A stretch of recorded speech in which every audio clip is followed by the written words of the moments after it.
Coucou les amis, comment ça va aujourd'hui?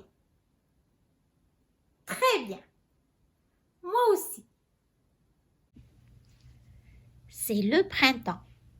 C'est écrit par Jimmy Pickering. C'est le printemps. Suzy et Sam sont tout étonnés.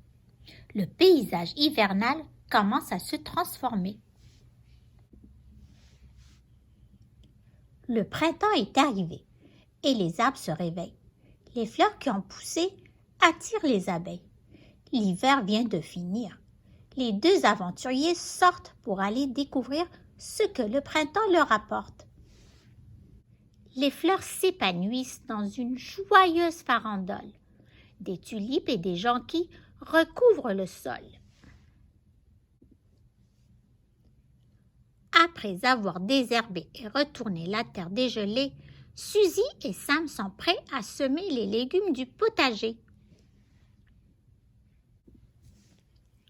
Certains croient que, les jours gris, il faut rester à l'intérieur. Mais pour Sam et Suzy, la pluie est un vrai bonheur. Les belles journées de printemps sont idéales pour déguster de la crème glacée parfumée à la saveur préférée. Suzy et Sam entendent du bruit provenant de l'arbre là devant. Oh, ce sont des oisillons dans un nid qui gazouille joyeusement. Avec un peu de peinture et des outils de menuisier, Suzy et Sam construisent une cabane où les oiseaux pourront s'abriter.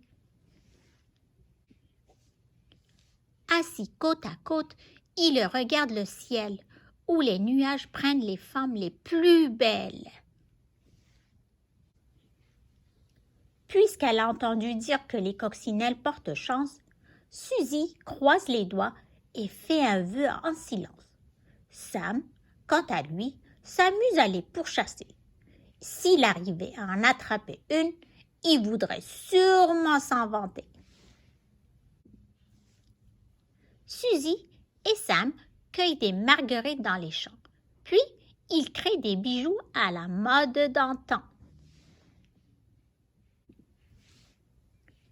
Avec du bois et du papier, ils fabriquent un cerf-volant qui virevolte de tous côtés en montant vers le firmament.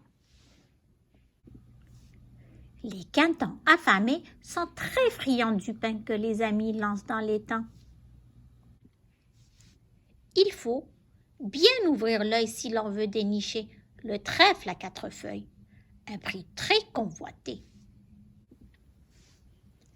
Après cette journée passée à découvrir le printemps et tout ce qu'il apporte de plaisir envoûtant, ils pensent à demain, une nouvelle journée, qu'ils passeront ensemble à rire et s'amuser. Voilà, l'histoire est terminée. J'espère que tu l'as aimée. Si tu veux encore une autre histoire, envoie-moi un message.